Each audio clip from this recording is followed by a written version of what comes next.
Hey everybody, today's Monday, April 21st, and I just wanted to welcome you to the show. We've got a pretty great episode planned for you guys. Today we're speaking with Frank Moyer, a highly accomplished entrepreneur, to go over some of his experiences with the changing field of entrepreneurship and the importance of leadership and really working to build and grow your business and your startup. Hope you guys enjoy. Thank you. Hey guys, welcome to the Business and Bootstrapping Podcast, where we believe in busting your ass and bootstrapping your startup to build the business and life of your dreams. I'm your host, Matt Ward, and if you enjoyed the show today, please check us out at businessandbootstrapping.com to get more great tips, tricks, and interviews with successful entrepreneurs. Thanks, and let's get started. Hey guys, and welcome to the Business and Bootstrapping Podcast. I want to thank you guys for tuning in. Today we've got a personal friend and startup mentor, Frank Moyer from the Advanced Technology Development Center in Atlanta, Georgia. And Frank has quite a deal of experience working with software and building and growing businesses in positions of leadership to improve upon some existing flaws in business. And I really wanted to get him in here to help go through the progression he's seen in his many years of working in the business field in terms of entrepreneurship and leading businesses. So thanks so much for coming, Frank. Thank you, Matt. Really appreciate the opportunity to talk to you today. It's great having you on the show. I love really getting entrepreneurs on here that I know people can actually learn something from, and that's really why I wanted to have you. So I first wanted to start out with a little bit of your background. I know you went to Columbia and studied an odd combination of computer science and engineering and economics. Did you always plan on working in the business field? That kind of seems like a foregone conclusion in my head. Yeah, one of the reasons I chose Columbia was actually they had a unique program, which was a 3 years undergraduate in Columbia College and then 2 years of engineering, which allowed me to get both. I'm a geek at the heart of it, right? So I love technology. I still program practically every day, but I didn't want to just go down an engineering track. So Columbia offered this wonderful program, which allowed me to get both a business degree and business experience, as well as a technology degree. So, from the very early days when I was graduating from high school, I knew that I wanted a combination of business and technology. What would you say motivated you? You were a bit of a nerd. I was a bit of a nerd. A lot of startup founders and entrepreneurs have a little bit of nerdy backgrounds. But what really motivated you to get into business, or what made you think that was something you'd want to focus on? Well, I believe that the best way to make technology successful is to make sure that there's a business application for it. We can all sit around and code up some really cool technology, but without a business purpose, it's not going to change the world. And, I think everyone, when they're leaving college, they want to have an impact on the world. And I think a lot of entrepreneurs feel this, all the ones I talk to are passionate about what they do, and they want everyone to love the same passion they love, and they want to have an impact on the world. So the best way to have that impact is by having both a business perspective and a technology perspective. I think that's really true. Trying to find that meeting point between what the market wants and what you're able to deliver. One of the points that I heard forever ago, and I can't even remember what it was in reference to, but the basic concept was there's a reason why we don't have flying cars, and technology is not the problem. Right. It's merely that people aren't willing to pay the amounts of money necessary to create something that really has no purpose. There has to be that linking of purpose with pricing in order to create something. So you really wanted to make sure that you not only had the technological background to be able to do something, but you wanted to make sure that you could see it into the marketplace, kind of help deliver your baby in a sense. Yeah, and to be a technology leader, there are two components to that. One is knowing technology, and one is leadership. And one key part of leadership is knowing how to run a business, and there are other aspects, but that's a key one. And I have that has helped me many times. When you're in a startup, I think EasyGov was probably 100 people strong, and there were times when I was still coding on critical deliveries. The customer never knew that, but I was there with the team with my sleeves rolled up, helping the company as much as I could and supporting the team to get the job done. And that's such the startup, the entrepreneur mindset. It's not what's your role or what you're supposed to be doing. It's what needs to be done right now to make what you're doing successful. It doesn't matter what you're hired to do, what other people want you to do. If you need to make a sales call, you need to program something, you get on the internet, you learn how to do it, and then you do it. And I think that's really important for a lot of founders looking to try to grow their startups, especially on a bootstrapped budget where you can't necessarily afford to outsource some of the more important tasks. I think that's a really good point. When I take on a role of leading a team, whether it's a 2-person team or a 100-person team, you're serving, as the one leading it, you're serving your employees. You're there to support the team. You're there to support the customer. And I think that's where I think a lot of entrepreneurs have trouble, is that they're trying to throw their ideas onto the customer instead of listening to what really the market or the customer needs.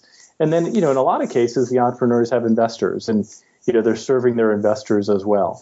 So, the CEO of a small company, the entrepreneur, as they grow into a bigger team, needs to realize that they are serving those 3 main constituents: their employees, their customers, and their investors.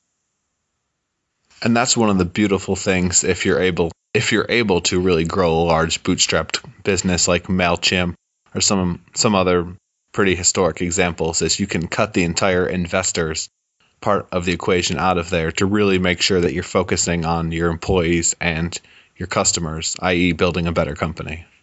One of the things that I wanted to ask you about was, after you came out of Columbia, I know you went to work for Accenture and that you worked your way up from an analyst all the way up to the role of senior manager. What did you learn while working here at the consulting firm that you kind of took into your further career and helped you to build and grow the businesses you would work on in the future?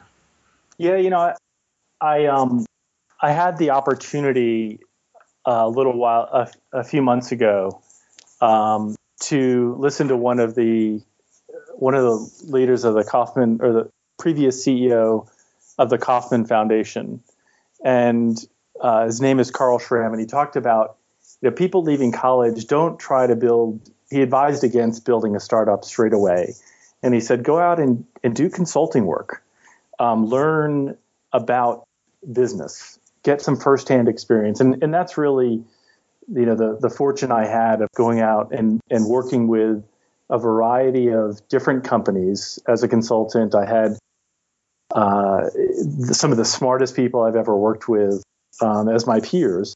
And I learned a lot of things not to do before I went to my first startup. It was a lot of just great business education, how to run a team. By the time I left, I had a team of about 60 people. I knew I was selling big projects, multi-million-dollar projects, so I learned how to sell. And it was all the basics of running a business that I needed. There were a lot of things I did not, because Accenture is so big, I didn't get exposed to the financial side of the equation. I didn't get exposed to customer support type issues. There was a lot of account management. So, but it was a fabulous experience, and I really encourage people coming straight out of college to spend some time consulting to get a view of the world that's different from their college perspective or their own perspective. I think that brings up an interesting point of something I would raise to what you're saying. So one of the proponents or the concepts that I've been hearing more and more about in the startup world is the actual importance of a college education whatsoever. I know in some fields where you're working more in terms of the software development side or things that you worked on, a college education is pretty critical. But what would you say when you take someone coming out of high school that is interested in starting their own business? Would you advocate that they go and spend the 4 years and however many $1,000 working to get a college education that may or may not be relevant towards what they end up building in the future? Or if they took maybe a small portion of that money and the amount of time and energy they'd put into college into launching and inevitably failing their first, second, and third startups to really see what they could learn from doing that? Yeah, it's a broad statement, but, for the most part here, you got to play the odds, right? And the odds are that just like professional football player, or a professional basketball player dropping out of college and going into the pros, they're going to play. Now, should they get injured and they have to work in a normal job, they're going to want to have the education behind them. And I think there are cases, Adam Getty is a great example of somebody who has not gone through the traditional path and has been hugely successful. I think, it's your probability is you are going to be better off by going through and getting a college education, no matter what. That doesn't apply to everyone, but 99.9% of the cases, going through and getting a college education is going to help you over the long run. There is that 0.1%, the Zuckerbergs, the Gettys of the world who don't fit in that mold and who are going to be successful. Okay. I'm trying to get Chris Klaus on the show later on to get a little bit of his perspective in terms of dropping out while he was actually building something great. But I think what you're saying does bring up a valid point in that you do need to have a backup plan in case things fail. In reference to that, what would you say is a good major or a good focus, something that students that know I want to start a business in the future, what should they go into college seeking to major in to really maximize their opportunity and potential to build their own businesses? Right. Well, part of this is, if I could go back, and I talk to a lot of entrepreneurs who are 20 years out, and a lot of them say something similar, which is, I wish I could have made more out of my college education. I wish I could have linear algebra. Did I appreciate how important that would be back then that it is today? No. And I wish I could take that course all over again. So make the most of your education. If anything, you are preparing yourself for a lot of hard work after you graduate. So make sure you work as hard as you can, learn as much as you can when you're in school, and just be a sponge. There are a lot of things that you may not use, but there are a lot of things that you are going to use that you didn't realize it at the time. Tap into the resources at the university that exist, the TAs and the professors, and learn from them. Once you're out, it's a lot more difficult to get that same access to those people. And these are the leaders in the industry. So tap into it as much as you can. I think that's a great point. You really need to game the system as much as possible while you're there to get as much as you can out. Would you say, actually, you know what? I'd kind of like to go into EasyGov at this point, which I was speaking with you before the show started. I know that you joined up with EasyGov as the company was in its infancy. Could you go into a little bit more detail about just what EasyGov did working with government services and taking them online, and what your roles were? Yeah, so, at the time, it was the Wild West of startups, right? It was this is 1999, when art majors were leaving to be Java developers. And they were commanding $100,000 salaries just out of college. It was a crazy time. There's a great documentary. I don't know if you know this, Matt, a documentary called Startup.com. And I really encourage people to watch it because it shows you just the ridiculousness of the time. And it was about our competitor, GovWorks. And we were bringing government services online. We were doing that, and we were one of the pioneers in that space. Governments are very slow to move, typically. And in this case, it was definitely the situation where we were pushing governments, local, state, federal governments, into a new era. And we had a lot of success. If you watch the Startup.com movie, there's a cameo from one of the founders of EasyGov who unfortunately passed away about a year later. But it's him going up to New York to meet with his competitor, and he's on camera as he's going in the office, and they're barking at him. What are you doing here? You're trying to steal our secrets.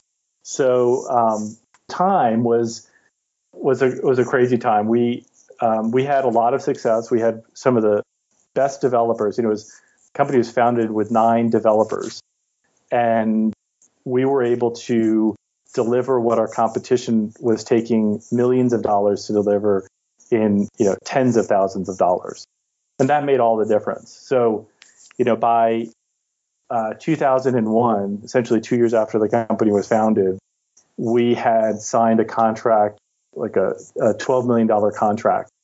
We went from about $100,000 in revenue to $12 million in the matter of a couple of months. And we quickly grew to, by the time we sold the company, we were at $30 million in revenue and, very good profit margins. So I took over running the business. I was CIO when I started, and I took over running it in 2005. What were some of the challenges that you had with running a business of that scale? And then on the same note, really, dealing with the government, who can be a bit slow and troublesome to work with. I know they're not the ideal customers for most beginning entrepreneurs. Yeah, I think this is important for entrepreneurs to, I sort of look at the world as listen to your customer and listen to your market. And one of the things we did a really good job of was listening to the market. We were selling to local governments, and we were often up against Sally's cousin, who could deliver it the same online website at the same price that we could. But it was Sally's cousin, and we couldn't argue with that. So we quickly moved to state and federal, and we used the credentials that we had built at the local level. So we had 100 local governments using our product, and that gave us the credentials to sell into state and federal. We were always punching above our weight, right? We were always using our credentials from smaller victories to gain bigger victories. So that was a key lesson learned. And there were periods that were, I call, bet the company periods. And every startup goes through this, where you have to make some really big bets. And you are betting the company. You're betting. One of the big bet the company moments was I went over to England to do a 1-week consulting gig. The customer asked me, can you deliver this system? It's essentially the equivalent of the US 1040 system online over the next 3 months. And, we got the executives of the company together, and we all agreed, let's go for it. And we had, online, this is in 2000, a system with 20,000 business rules, 200 web pages, a new hosting environment, all delivered within 3 months. And if we hadn't done that, if we hadn't made that bet, we wouldn't have had the success we had. What are some of the thoughts or fears that are going through your head as you and your board are trying to make those decisions? You're one of the preeminent players on your team. I think you said at this point you were the CEO? I was a CIO at You were the point. CIO at this point. The CIO's, it's still a pretty high up position. What were you thinking as you're wondering, do we do this? What happens if I screw up and I kill everyone's jobs? What were some of your thoughts or fears? Well, I was there. I think it goes back to serving your employees, serving your shareholders, and serving your customer. And I was excited because my customer gave us the opportunity to save them. Essentially, they were appearing in the paper on a weekly basis at the time, being attacked by the media for failures. And I saw this as an opportunity to help them and to serve them. From a shareholder perspective, I saw it as an opportunity to really add value to the business. And from an employee perspective, I saw it as an opportunity to give the employees some real career challenges, including new technology that they wouldn't have gotten otherwise. And so I don't think I've ever worked as hard as I have during those 3 months, but I think everyone looks back with really fond memories of what we were able to accomplish for all those groups. So there was never any second guessing or second doubts as to putting the company kind of all up there, betting all the chips? There's a lot of debate. There was a lot of concern internally of whether we were going to be able to do it. And it's the funny story is we didn't know this until the week before we delivered it, but the customer actually had paid another party, Microsoft, to build the same thing in parallel to us, just in case we weren't able to deliver. So everyone had their concerns, but it was we delivered a miraculous system, and we made a big bet, but it was a calculated bet. It wasn't one of those bets where you're like, well, the odds of us pulling this off are 1%. We felt like the odds were greater than 50%. There's still a lot of risk, but we felt good about it. What would you recommend to someone that's more on a smaller scale, a solopreneur or someone that's just getting started, when they have some of these similar doubts or questions about things that they're working on and they don't have a team or a support network to go to? How would you recommend they deal with that? Should they build a support team? What's some of your experiences? Yeah, listen, I surround myself with really smart people who are smarter than me. And that's the way I have achieved my success. I think where entrepreneurs typically fail, and I've seen it firsthand happen, is where the entrepreneur always thinks they're the smartest person in the room. And build a support network. Find the people who you can rely on to give you good advice, and capitalize on it, man. Make it happen. I like it. I think it's super important to get around other people that are doing the same thing as you are, or not even necessarily the same thing, but they're in the same kind of field. If you run an e-commerce store, get around e-commerce owners. If you're into software, find other people doing software, because you'll struggle from similar issues. You can help talk each other through similar issues, and it's just good to have people to bounce things off of and really to learn from, to have around that's experienced. One of the next questions that I kind of wanted to ask for you is, giving out some of this advice for startup founders, what would you say is the biggest waste of time or drain that you see when people are trying to launch their business? What really holds some entrepreneurs back that if you could reach out and help them and just be like, do this, stop doing that, what would you say? Listen, this is an easy one, Matt. This is a real easy one. I've spoken to, over the past year while I was EIR at ATDC, at least 100 entrepreneurs, and I was one myself. I was building something, and it's not what they're doing, it's what they're not doing, right? I look at the evolution of entrepreneurship over the past 15 years, and it's gone from what I call an insular view, where at EasyGov, to define the strategy, we put a CTO and a Harvard Business School graduate into a room, and a week later they came out and said, here's our strategy.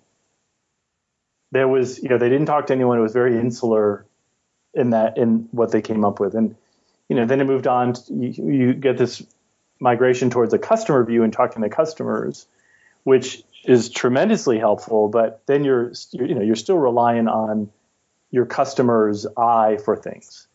And the latest progression, which I still think we're at the tip of the iceberg here when it comes to entrepreneurship, is what's being pushed by the likes of Eric Ries and Bill Aulet, and even at Georgia Tech, the leaders at Venture Labs and Merrick First at Flashpoint has I'm going through a program with Merrick right now, and I can't tell you, I've learned more over the past 2 months with Merrick than I've learned since college. It's just an amazing amount of really thoughtful process for making sure that when you go out, and I'm going to finish that program, and we will have spoken to at least 200 people, and we haven't built a line of code yet.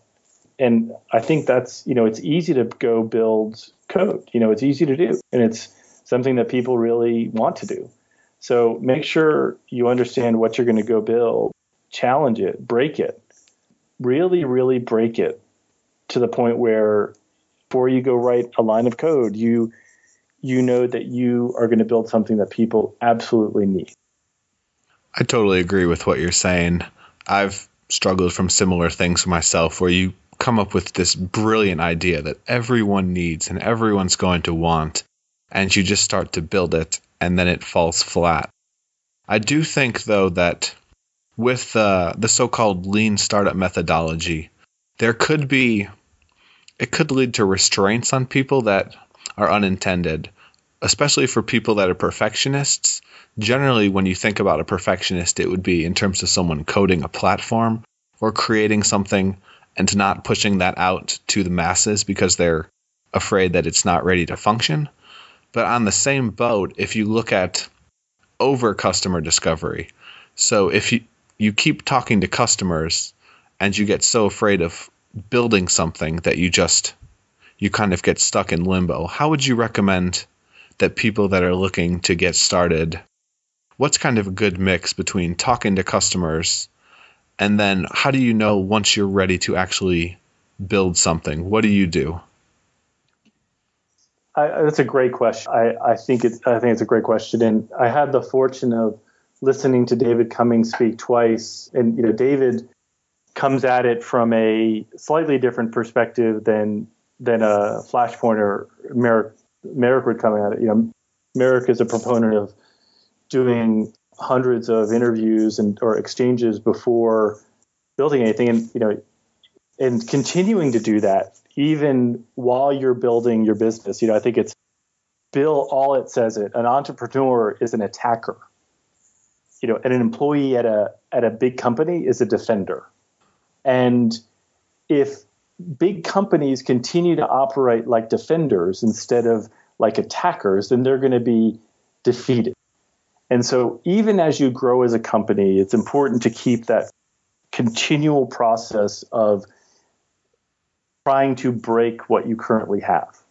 So I think when going back to your question, how do you find that balance? I think right now we're still in the early days, but what I recommend is try to break it to the point where after you have 20 discussions, you feel like people are saying consistently the same thing and that what they're saying aligns with something that you're going to help them with. And things become the language that they use, it's very quiet. Everyone starts saying similar things, and you feel like you really know exactly how the market plays out and how you fit into the world. And then once you reach that point, you're really ready to start. One of the things that I've been experimenting with, some of the things I've learned about, is actually kind of the art of pre-selling something. I know the traditional model, even in the lean startup model, would be to speak to customers, find out what they want, and build it for them. What I've been working on in a physical therapy SaaS app I'm working on would be more to the point of speaking to the customers and finding out really what their pain points are. And once you've identified, then you don't build the code because you don't have the money to build the code. Instead, you sell the product to them and use the selling of the product to finance the actual creation of the product, similar to a Kickstarter style. What would be your views on how the ideal method to go about launching a business, software or physical product related? Yeah, I like overall that approach, Matt. I think that doing a lot of interviews, and just my last comment, don't finish at just 20, but doing a lot of interviews, get to a point where you understand exactly what the market can't do without, and then I don't know if it's I think at a certain point you can start building some interfaces that will allow them to understand better what you will build, and then get them to buy off on that. Not every customer is going to. In an ideal world, you have pre-orders. That isn't always the case. But if you have authentic demand, there's no reason why you cannot get pre-orders for what you're building. And I think it's a good barometer as to whether what you plan on building has authentic demand in the market.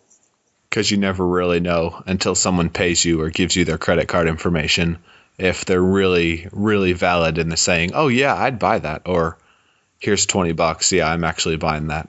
Yeah, people tell you what you want to hear. I heard an amazing study, and I believe it was on a podcast, but I can't remember. And the concept was a company was doing surveys, the in-person surveys with their customers to try to gauge the value of a product. And throughout the entire customer discovery segment, essentially, the product was priced at $50, and the customers were saying that they loved it and would buy the product. So at the very end, they had what I believe is one of the more innovative ideas to price a product. They said, thanks so much for coming, and for your effort, we're going to give you, I believe it was a lamp, we're going to give you your lamp for free. You can keep that. Or if you're not interested, here's a $30 check instead. And everyone took the $30 check over the $50 lamp. And it's just, people will tell you what they want, what you want to hear until you really push them to make a decision. Yeah, one of the companies presenting at Flashpoint was a great story. He said during the interview, they started the call, and the interviewee said, so tell me what you want me to say. Oh, wow. To your point, that they will, and that's why it's understanding exactly how to ask the questions is really important.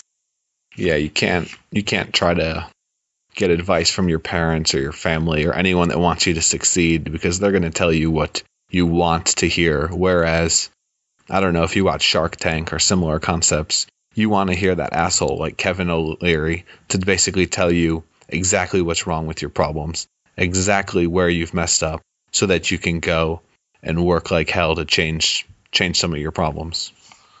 Yeah. And, if you look at the evolution of the startups over the past, or the entrepreneurship over the past 15 years, where this is now is success, in an insular view, where you've got this entrepreneur who's sitting in a garage building something and not talking to the market or the customers.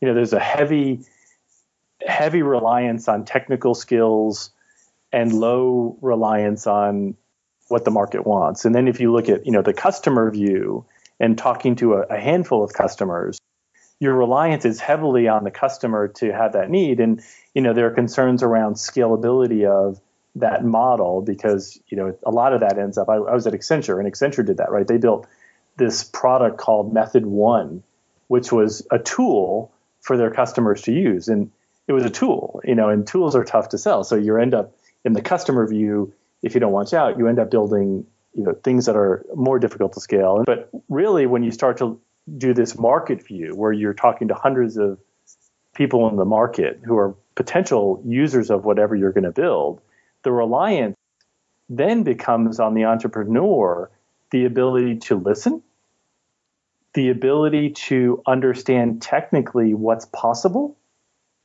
So when they're listening, they can interpret that and say, oh, I can do this and this to help that. And then thirdly, their ability to change, right? Their ability to have strong opinions that are loosely held. And those traits in an entrepreneur in this day and age are really important. Speaking of which, how do you know when to pivot or when to change your idea? You'll know, well, it depends on where you are, but you'll know based on discussions. If you haven't built anything and you're just doing the interviews, you'll know based on whether you're hearing buying signals. If you gave a great example, Matt. You said, if you present something to someone and they say, I'll give you money, I'll pre-order that. You need to be careful. You can't get that from just one person, but if you get it from 5 or 10 and it's a significant amount, then you go for it. But until you find that authentic demand, you're continuing to you're exploring different options on what to build.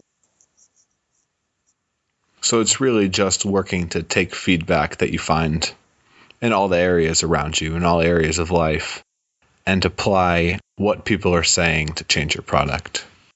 One of the questions I had for you was, at another company you worked at, which also had a successful acquisition, GeoIQ, where you worked as the president and CEO. Would you mind telling me a little bit more about that?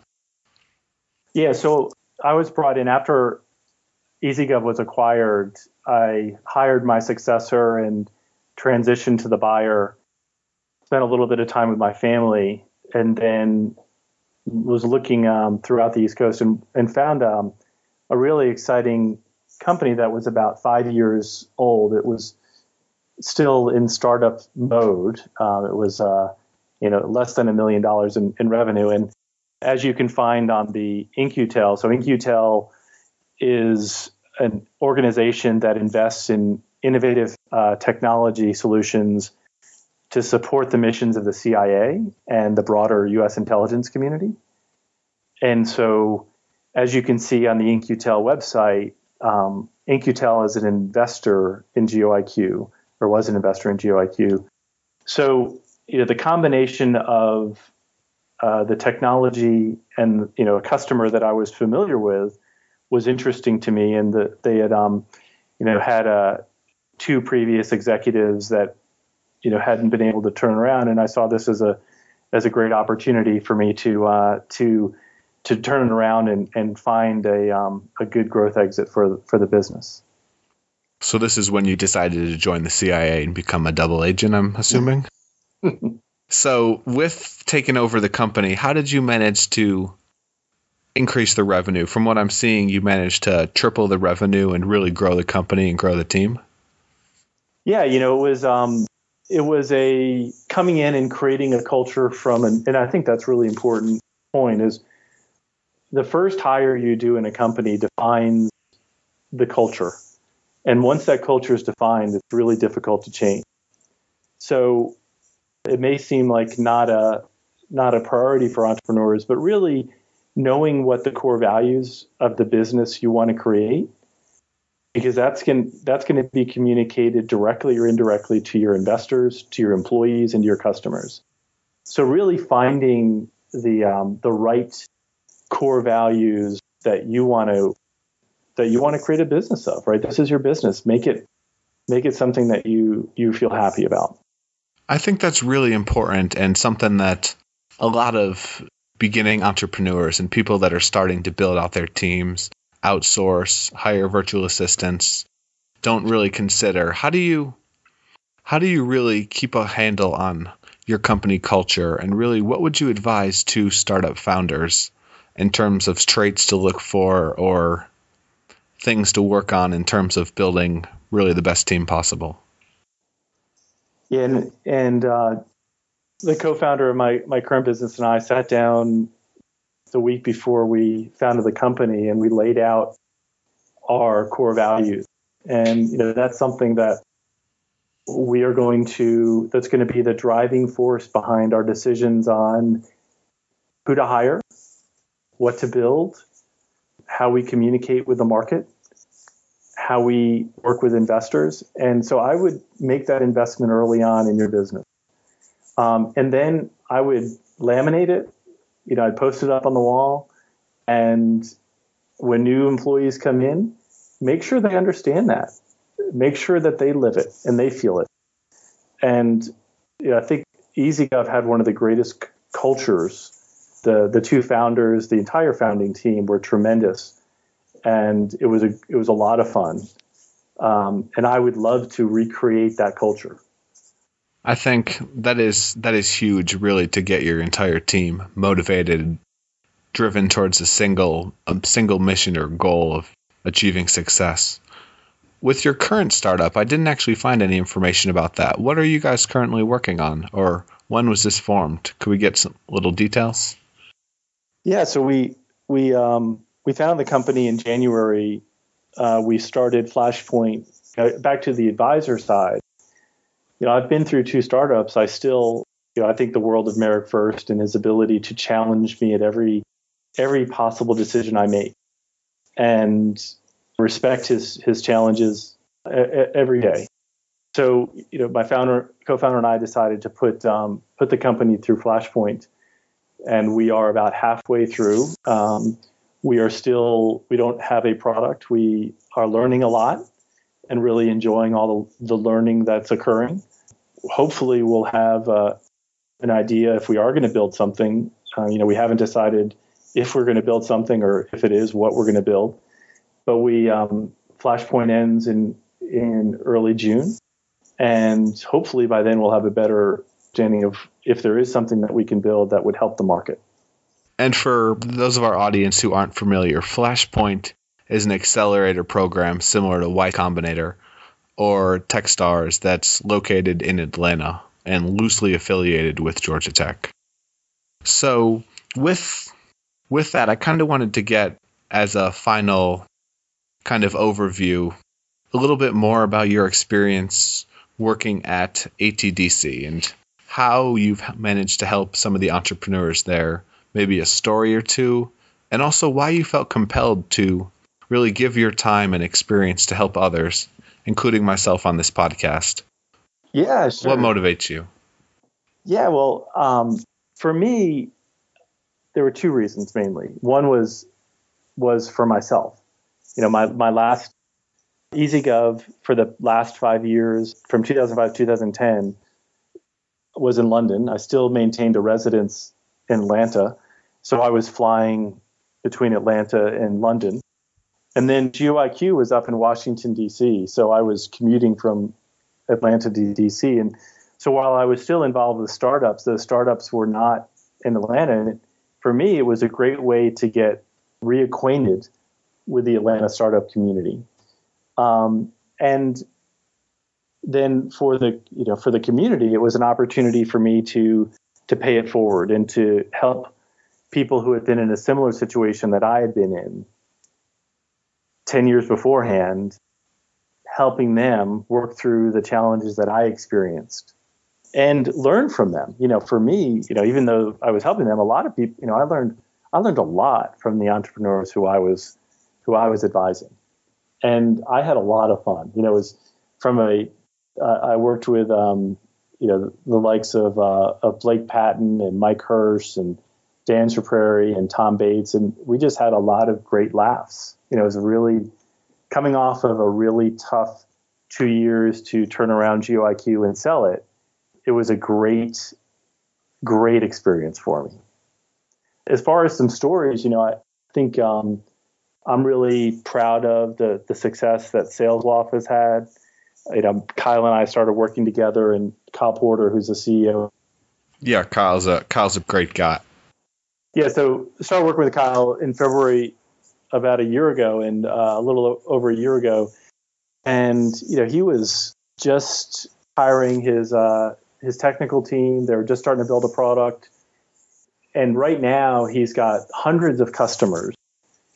His SalesLoft is really achieving great success. And I had helped him at the time with some ways to measure how the business is growing. And we've built a great relationship. And I really have enjoyed watching him grow as quickly as he has. So that's been really a great experience.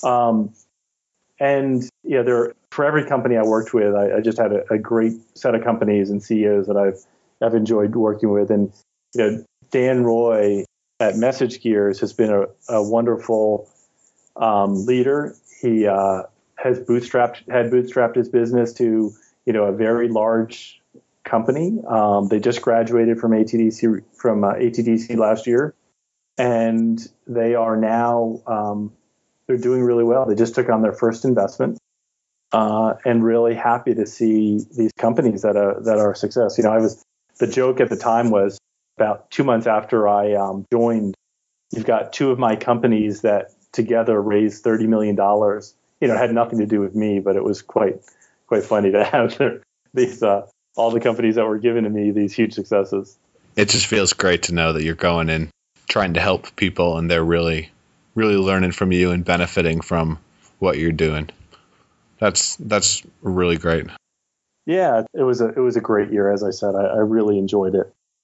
Hopefully, at some point in the future, this podcast will have some people that listen to the podcast and actually were motivated by some of the entrepreneurs that I've spoken with. But I know that's a little bit down the road. So until then, I'm just going to have to be working on my own startups.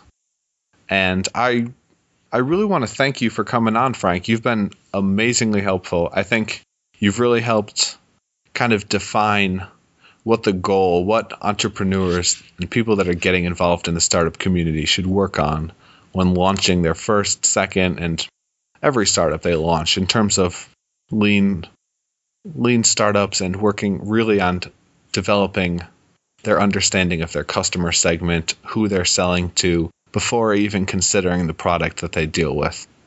If any of the audience wants to reach out to you and get a hold of you or thank you for the interview, where's the best place for them to get a hold of you? They can reach me through LinkedIn, or Twitter. My Twitter handle is FW Moyer, Frank William Moyer, FW Moyer. And, I've got a somewhat active blog on frankmoyer.com. And links to all of those will be in the show notes, businessandbootstrapping.com/session3. I want to thank all of you guys for tuning in today, and especially thank Frank for coming on the show and really sharing his insight into the business world. Thank you. Really appreciate the opportunity to speak to you this evening. Oh, it's been amazing. And if you guys out there received some great help from this, I'd love for you guys to leave a show review on iTunes or to reach out to Frank and personally thank him for me. And thanks so much for your time. Until next time, guys, kick some ass and keep working on your startups.